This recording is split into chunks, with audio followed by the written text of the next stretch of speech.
rester à la dernière partie et parler donc du modèle tunisien et ou peut-être la tentative, ou disons tunisienne, pour appliquer une taxe unilatérale sur les activités numériques, comme je l'ai dit au démarrage du webinaire. J'ai parlé, on mentionné que la Tunisie, dans le cadre de la loi de finances de 2020, a appliqué ou a établi une taxe sur les services numériques, mais malheureusement, cette taxe n'a pas été mise en œuvre et la Tunisie, par la suite, s'est engagée dans l'approche de l'OCDE et cela nous renvoie à plusieurs questionnements. Pour quelles raisons est-ce que la Tunisie a mis en place cette taxe sur les services numériques? Est-ce que c'était dans le cadre de l'application des recommandations de l'Union européenne sur le modèle modèle présenté? Pourquoi cette taxe n'a pas été mise en œuvre? Est-ce que c'était dans l'application de son présence ou de son adhésion à l'approche de l'OCDE et donc son abandon d'une taxe nationale sur les services numériques, ou est-ce qu'il y a peut-être d'autres problématiques liées à l'incapacité de l'administration fiscale d'appliquer cette taxe? Ces questions, nous allons écouter Madame Bibalietti qui va essayer d'y répondre. Madame, à vous la parole. مرحبا Alors, tout d'abord, je vous remercie pour cette opportunité qui nous a été offerte pour participer et enrichir nos connaissances en la matière. Je remercie infiniment les trois intervenants pour la bonne présentation. Alors, pour parler de l'expérience tunisienne, c'est vrai que la loi de finances pour l'année 2020 a prévu dans son article 27 une redevance, ça a pris la dénomination de redevance sur le chiffre d'affaires réalisé avec les résidents. Cette mesure n'a pas été appliquée pour plusieurs raisons. Tout d'abord, son application a été conditionnée par l'apparition d'un décret qui n'a pas vu le jour. Le décret gouvernemental devait, c'est-à-dire préciser les modalités de paiement, les procédures de déclaration de paiement. Deuxièmement, et le plus important pour moi, c'est pas la modalité qui fait défaut. Le plus important pour moi, c'est le champ d'application de cette redevance.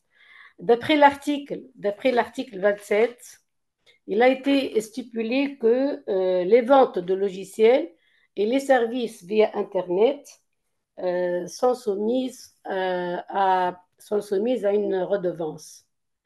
Et le comble, c'est qu'il demande à ce que ces sociétés-là viennent déclarer leur chiffre d'affaires passible de l'impôt passible de cette redevance.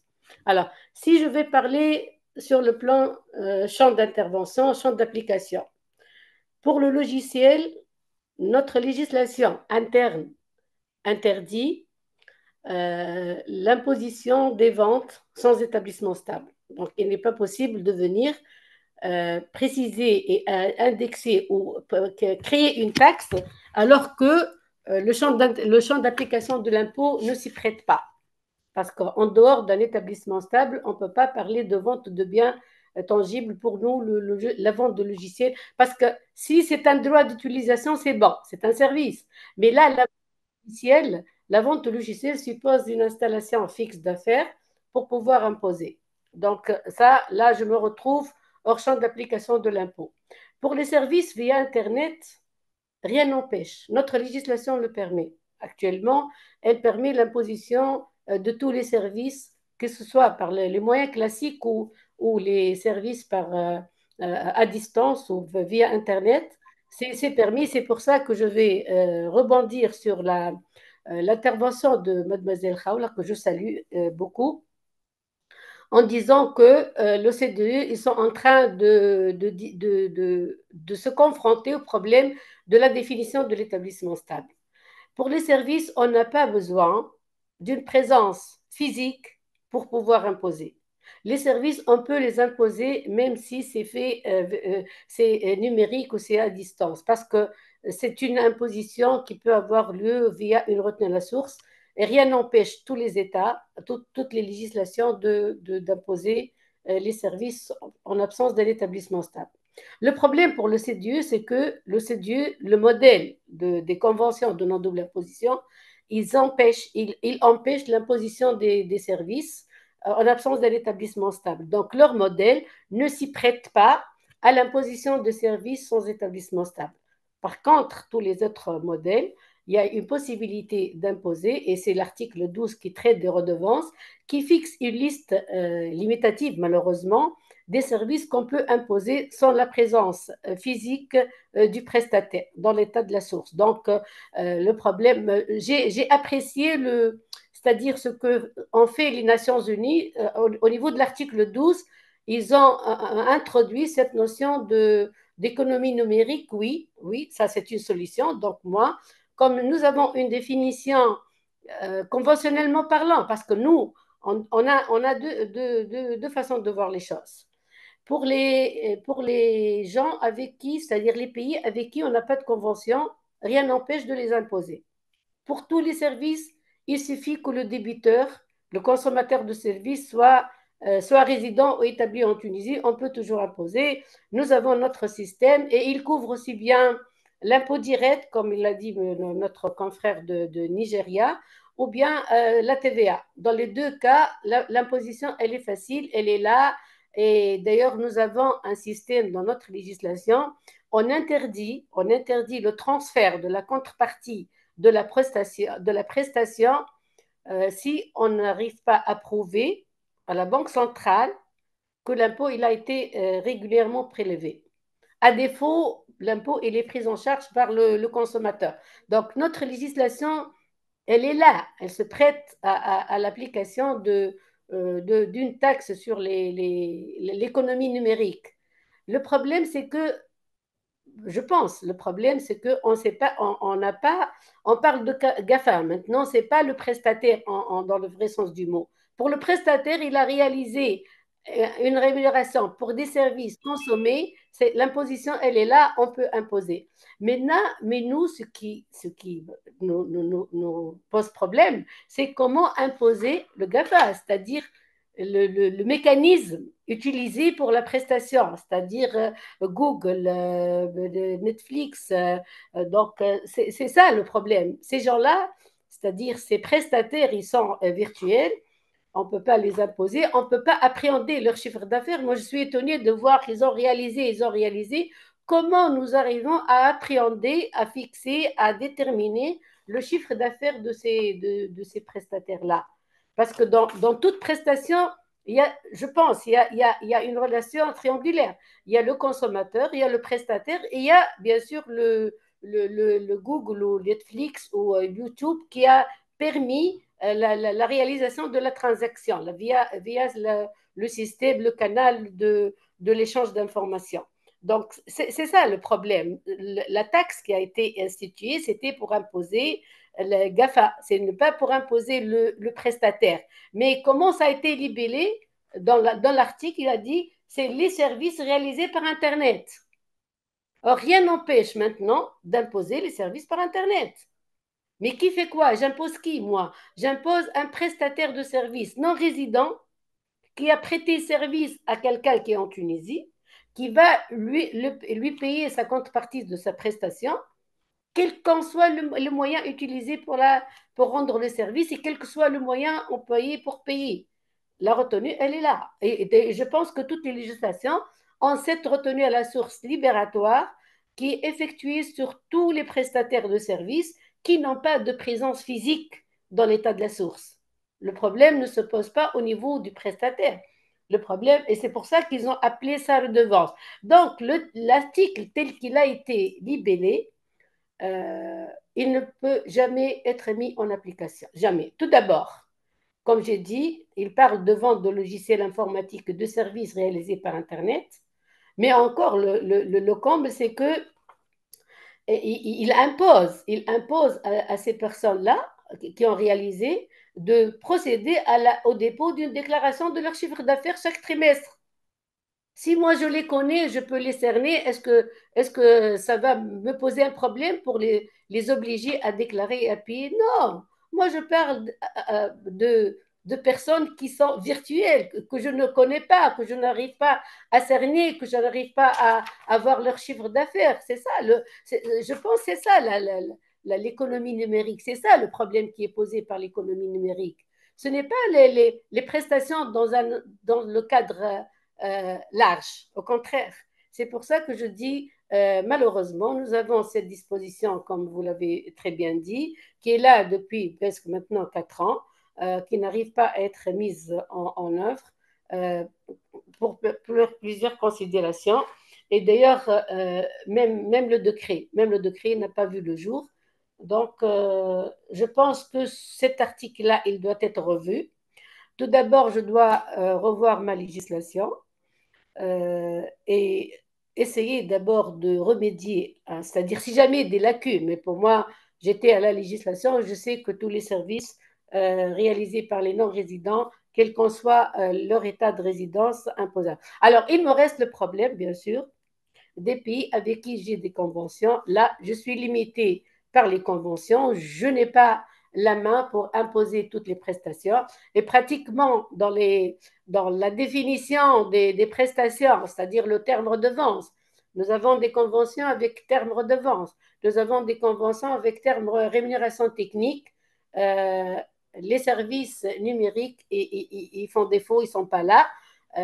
Alors, je pense que le mieux aurait été de, comme on a fait la convention multinationale qui vient d'être, c'est-à-dire à laquelle la Tunisie a adhéré, ils auraient dû revoir la définition du terme redevance et inclure dans cette définition les services numériques. Comme ça, je sauverai au moins mes ressources fiscales en ayant un champ d'application qui, parce que le gros des prestations numériques se font avec des pays avec qui nous avons des conventions de non-double imposition. Et même si cet article, il a vu le jour, jamais il pourrait être appliqué à un pays lié avec la Tunisie par une convention, parce que j'ai les mains liées, j'ai un champ d'intervention très limité par la définition du terme redevance, je n'ai pas le droit de venir via ma législation interne, euh, introduire une nouvelle taxe sur un service qui n'est pas compris dans les définitions des termes de. Donc, même si cet article-là sera revu, même s'il sera mieux, c'est-à-dire libellé, euh, le problème pour moi, il reste quand même pour tous les prestataires résidents des pays avec qui nous avons une convention. Pour nous, c'est pas un problème de double imposition parce que pour nous, quand quelqu'un il n'a pas une présence physique sur le territoire tunisien, il n'a pas une activité économique permanente, même s'il est triplement imposé, c'est pas le problème de la Tunisie parce que le pays de la source, il essaie de préserver ses droits, de collecter son impôt si jamais le champ d'application s'y prête et si jamais la législation interne s'y prête. Alors, la double imposition, elle est évitée dans l'état de la résidence, dans le sens où ils peuvent lui déduire ce qu'il a payé dans l'état de la source en application de leur législation interne. Parce qu'on ne peut jamais en tant qu'État de la source, on ne peut jamais s'inquiéter de la double imposition. Bien sûr, d'après mon expérience. Et là, je ne sais pas si vous m'avez suivi pour les problématiques d'application de cette disposition relative à l'économie numérique introduite par la loi de finances pour l'année 2020.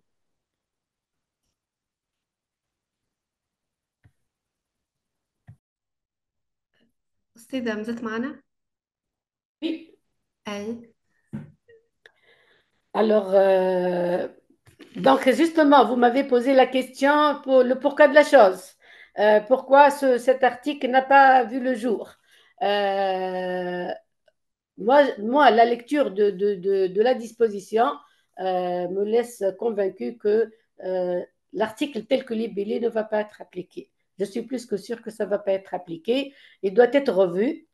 Et avant de revoir l'article, il faut bien sûr, c'est-à-dire préparer le cadre législatif tunisien qui peut, c'est-à-dire s'adapter à cette révolution des services numériques. Voilà. شكرا أستاذة على التوضيح. يعني لو كان نلخص في المداخلة متاعك نوعا ما الإشكاليات التي تحيلنا دون تطبيق ضريبة مباشرة على الاقتصاد الرقمي كما جاءت في قانون المالية لسنة 2020، ربما كيفية صياغة هذا الفصل وعدم مراجعة الإطار المفهومي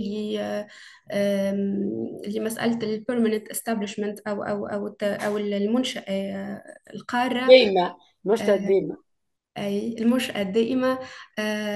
عدم ربما قدرة الإدارة الجبائية على حصر المداخيل الفعلية يعني للشركات هذه. وربما فما مجموعة كان صلح لي أستاذة كان فهمت بالغلط، مجموعة من الاتفاقيات الثنائية مع البلدان الشركاء لتونس التي تمنعنا ربما من تطبيق هذه الضريبة، هكا ولا لا؟ نعم، هي مشكل معناها بلدان. انا نرى البلدان الكل عندهم نفس المشكله، مش كان تونس. باسكو quand on parle, on a une convention. Parce que qu'est-ce qu'il a été dit dans l'article? Les services réalisés par Internet. D'abord, qu'est-ce qu'on parle de services réalisés par Internet? De quels services nous parlons? Alors, quand j'ai une convention, les services que je peux imposer sont limitativement fixés par la convention. Et les services, qu'elles soient par Internet ou non, on peut imposer. Un. Deux, est-ce qu'on peut demander, nous parlons d'entreprises virtuelles qui ne sont pas là, qui n'ont pas de présence. Est-ce qu'on peut exiger de ces entreprises-là de déclarer trimestriellement leur chiffre d'affaires? Impossible. Donc, et c'est logique de dire qu'ils doivent déclarer, parce que moi, je n'ai aucune connaissance, je n'ai aucune idée de leur chiffre d'affaires. Je leur demande de venir déclarer leur chiffre d'affaires trimestriellement et de me payer ces 3%. Ça, c'est pas faisable. Donc, normalement, ça devrait être une taxe via une retenue à la source. Je n'ai pas besoin qu'ils viennent. Et il ne peut pas venir, je ne peux pas l'obliger à venir me déclarer l'impôt. On ne peut pas. On ne peut obliger quelqu'un à venir et déclarer que lorsqu'il a une présence physique sur le territoire tunisien. Et encore, hein, la présence physique avec une activité permanente. Il faut que la notion d'établissement stable soit prouvée pour inciter à la déclaration. Et encore, nous, on a eu l'expérience qu'il y a des établissements stables qui ont travaillé en Tunisie, qui n'ont pas payé leur impôt, et on a été obligé d'instituer une retenue à la source aussi, hein, sur ces établissements stables qu'on a mis à la charge du débiteur, de leurs clients, pour pouvoir au moins garantir le paiement de l'impôt. Parce que même si vous avez un établissement stable, pour les services, ce n'est pas facile et ce n'est pas évident d'inciter et pousser les entreprises à s'installer fiscalement et à se conformer aux obligations fiscales impossibles. C'est très difficile. Pour preuve, nous, en 2016, on s'est rendu compte que beaucoup d'entreprises étrangères, elles ont réalisé des revenus de source tunisienne dans le cadre d'établissements stables qui n'ont pas été appréhendés par l'administration fiscale, et on a été obligé d'introduire aussi, même pour les établissements stables, une imposition par voie de retenue à la source libératoire. Pour moi, je connais le client, je lui impose soit d'acculer l'établissement stable à se conformer à notre législation, ça c'est lui qui doit me collecter l'impôt par voie de retenue à la source sur le chiffre d'affaires, bien sûr, en laissant la possibilité à cet établissement stable de régulariser sa situation, et dans ce cas, on peut lui restituer l'excédent de la retenue à la source qu'il a subi. Donc, on a, pour vous dire, c'est pas le fait de dire qu'il y a établissement stable que ça va être, que le recouvrement de l'impôt va être garanti. Par contre, moi, j'ai beaucoup milité pour la convention multinationale et surtout le volet assistance au recouvrement. Parce que s'il y a des établissements, là, elle peut aider à la bonne collecte des recettes fiscales dans le cas où les pays s'entraident entre eux pour préserver les droits et les ressources fiscales de chacun d'entre eux. Là, ça aurait été une bonne initiative si jamais cette disposition serait mise en œuvre et l'assistance, elle sera opérationnelle, l'assistance au recouvrement, parce que même maintenant, et même avec l'économie classique, nous vivons beaucoup de fuites, beaucoup de fraudes, beaucoup de non-imposition et non-impossibilité de collecter l'impôt.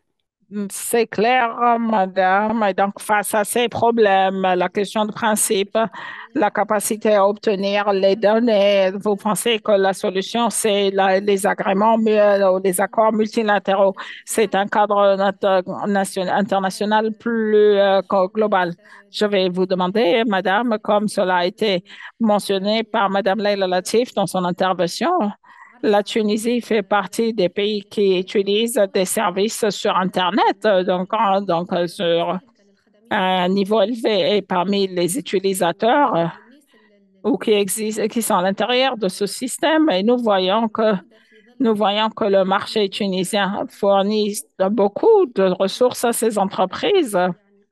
Donc, il y a beaucoup de ressources fiscales que nous perdons, même si les solutions multilatérales sont encore à court terme non applicables encore. Je ne sais pas quel est votre avis. Donc, pour résoudre cela, donc peut-être que la solution de l'OCDE est la plus proche qu'on puisse appliquer ou nous pouvons attendre que jusqu'à ce que les protocoles soient appliqués, soient émis pour cela, pour la coopération fiscale. Est-ce que vous voyez des expériences réussies dans l'application d'une taxe unilatérale que la Tunisie pourrait s'inspirer de ces exemples? Nous avons vu l'exemple du Nigeria et autres. Il y a des exemples ou des modèles qu'on pourrait peut-être utiliser pour réécrire les concepts tels que le modèle de la TAF, le Forum sur l'administration fiscale africaine, qui a été émis même avant qu'il y ait beaucoup de ces discussions. Sur les réformes fiscales mondiales, où il y avait une directive aux pays africains sur comment établir une taxe nationale sur l'économie numérique. Donc, comment est-ce que vous voyez cela, madame, au niveau à court terme et à moyen terme pour la Tunisie? Qu'est-ce qu'on doit adopter en Tunisie pour ne plus perdre cette immense proportion de ressources fiscales qui sont gaspillées, d'accord?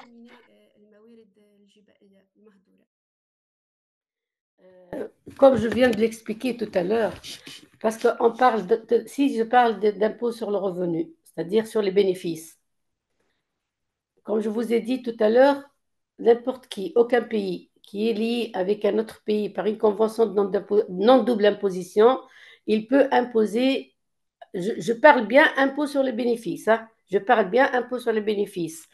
C'est-à-dire prévoir une taxe, une redevance peut-être, une redevance, ça sort du cadre de la convention, parce que la convention, soit on peut instituer une redevance ou une taxe indirecte, ça peut se faire, bon, pour être en conformité avec les conventions. Nous avons des conventions, tout le pays a des conventions. Et moi, je me demande comment le Nigeria a pu appliquer cette redevance avec des, parce que tout à l'heure, c'est-à-dire notre confrère, il a parlé d'impôt sur le bénéfice et de TVA. La TVA, il n'y a pas de problème parce que c'est le consommateur tunisien qui supporte la TVA. Moi, je parle impôt sur les bénéfices. C'est-à-dire, docteur Latif a dit que la Tunisie, elle est en train de perdre beaucoup de recettes fiscales. Non, je ne suis pas en train de perdre. Je n'ai pas la main d'imposer un service. C'est-à-dire, fiscalité directe, je pars toujours, parce que comme je vous ai dit, la convention, qu'est-ce qu'elle traite? Elle traite la possibilité d'imposer via un établissement stable, ce qui n'est pas le cas. La possibilité d'imposer un service lorsque ce service figure dans la définition des prestations imposables dans l'état de la source. Alors, si je ne suis ni dans l'établissement stable, ni dans le service visé par la Convention, c'est-à-dire le champ délimité par la Convention, comment voulez-vous que je puisse imposer ces entreprises multinationales qui réalisent, c'est-à-dire des chiffres d'affaires colossaux via l'économie numérique? Je ne peux pas, je n'ai pas la main. Là, si je n'ai pas de convention, je n'ai pas de problème. Si je n'ai pas de convention, toutes les prestations, toutes les entreprises non résidentes sont imposables sur toutes les prestations, quelle qu'en soit leur nature, via une retenue à la source. D'ailleurs, nous avons deux retenues. Nous avons une retenue de 25% du brut pour les prestataires établis dans les pays à fiscalité privilégiée, et nous avons un taux de 15 pour les autres. Là, comme je vous ai dit, notre fiscalité, elle n'empêche pas l'imposition, pas du tout. Pour nous, nous avons un débiteur. Quand il va payer la contrepartie des prestations qu'il a consommées, il est dans l'obligation d'effectuer la retenue à source pour le compte du Trésor tunisien. Ça, c'est notre législation. Je n'ai pas besoin de chercher midi à 14 heures. Le problème reste toujours le problème conventionnel. Les pays, et puis nous avons des conventions avec la majorité des pays, et en application de la convention, je n'ai pas la main. Pour preuve, tout à l'heure, mademoiselle Khawla a dit les Nations Unies ont introduit la notion service numérique dans l'article 12. Et c'est l'article 12, c'est les redevances. Parce que maintenant, il n'y a pas une disposition qui permet d'imposer. Alors, si on change de cap, au lieu de parler d'un impôt sur le revenu, on parle d'une redevance pour prestation, d'une taxe indirecte, là, on aura plus de chances. Mais il faut prévoir ça dans un cadre plus général. Là, je ne serai plus liée par les conventions de non-double imposition et je peux taxer, c'est-à-dire l'essentiel de chercher comment je vais faire, qui va payer cette taxe, comment je vais la percevoir, qui est redevable, de qui je peux l'exiger, en cas de contrôle, comment je fais. Donc là, il faut voir ces procédures. Mais dire qu'on peut instituer un impôt sur les services numériques, en présence d'une convention, je ne vois pas comment. On ne peut pas, on n'a pas la main. On n'a pas. Parce que toutes les conventions, c'est la même chose. Soit vous avez un établissement stable, soit vous réalisez des rémunérations qui sont limitativement fixées par la convention. Comment on peut introduire une taxe, une autre imposition? Ce n'est pas faisable. Franchement, ce n'est pas faisable du tout. واضح. Madame, ok, très bien. Je veux revenir vers Khawla. Donc, peut-être qu'elle avait quelque chose à réagir sur cette question-là.